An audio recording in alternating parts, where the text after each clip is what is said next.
আসসালামু আলাইকুম। কেমন আছেন সবাই? আজকে শুক্রবার। সবচেয়ে দুঃখের কথা কি যে 2025 সাল চলে আসছে, তো হ্যাপি নিউ ইয়ার ভিডিও বানা হয় নাই। কেনই হবে? কাকে নিয়েই বানাবো হ্যাপি নিউ ইয়ার? প্রবাসীদের জীবন কি হ্যাপি?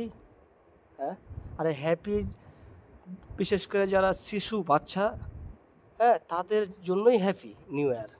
তারা মায়ের কোলে থাকবে, কোনো চিন্তা নাই, টেনশন নাই, কিছু নাই, তাদের জন্য হ্যাপি নিউ ইয়ার। আমাদের জন্য তো হ্যাপি নিউ ইয়ার না।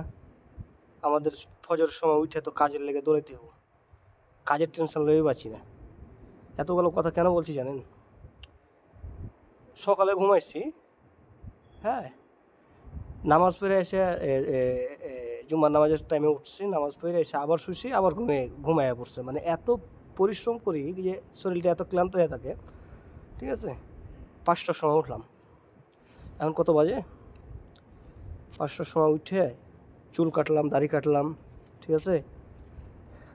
এখন মনে করেন প্রায় 6টার কাছাকাছি। তো বুঝছেন তো, হ্যাপি নিউ ইয়ার এটা কার জন্য? এটা আমাদের জন্য না, প্রবাসীদের জন্য না, ঠিক আছে। আমাদের তো শুইলেই তো আর ঘুম ভাঙে না। তো গোসল টোসল করলাম, চুল টুল কাটিং করে আর কি, জামা কাপড় ছাদে লয়ে এলাম, ছাদে আগে পড়ছে, রোদরে দিব।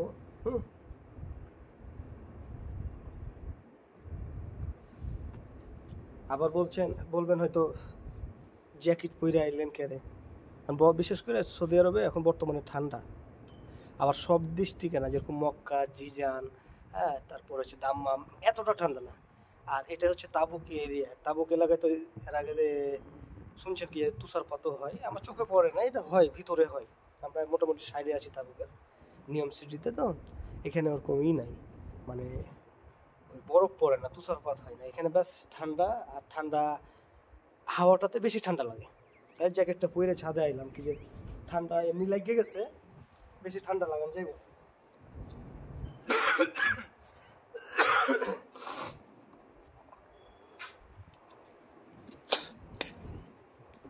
তো মূলত এই ভিডিওটা করার উদ্দেশ্য হলো কি যে আমাদের হ্যাপি নিউ ইয়ার প্রবাসীদের জন্য না, এবং যারা কাজ করে তাদের জন্য না, এটা হচ্ছে ওই বাচ্চাদের জন্য। হ্যাপি মানে কি? হ্যাপি মানে তো খুশি, মানে তোমার আগামী বছরটা মানে খুশিতে আনন্দতে ধেই ধেই করে নাচবা, এই তো নাকি? এভাবে যেন দিনগুলা কাটে, আমাদের ধেই ধেই করে নাচবো। হ্যাঁ, নাচার টাইম আছে, খাওয়ার টাইমই পাওয়া যায় না, বউয়ের সাথে ফোনে কথা বলার মাঝে মধ্যে টাইম পাই না, শুইলেই ঘুম। আমাদের আবার হ্যাপি নিউ ইয়ার, আমাদের হ্যাপি নিউ ইয়ার। তো যাক, তারপরও সামনের বছরটা যেন আল্লাহ কোনো বিপদ যেন কারো না দেয়। কর্ম ছাড়া তো আমাদের কোনো মানুষই নাই, সবাই তো কর্মতে ব্যস্ত। তো কোনো যেন বিপদ না দেয়, আল্লাহর কাছে এটা আশা করি। সবাইকে সুস্থ রাখি। আল্লাহর সবচেয়ে বড় নিয়ামত হচ্ছে সুস্থতা। এই সুস্থতা যদি আপনি না থাকেন, তো কোটি কোটি টাকা ইনকাম করেন, কোনো লাভ হইব না। এই যেন আপনি খাইতেই পারছেন না, অসুস্থ, ঠিক আছে। তাই আল্লাহর কাছে দোয়া করি যে আল্লাহ তুমি সুস্থ রাখিও। তোমার সবচাইতে বড় নিয়ামত হচ্ছে সুস্থতা। তুমি সুস্থ রাখিও আমাদের, আর আমাদের কামাই রুজিতে বরকত দান করিও। আমিন। সবাইকে আসসালামু আলাইকুম। সবাই ভালো থাকবেন। আল্লাহ হাফেজ।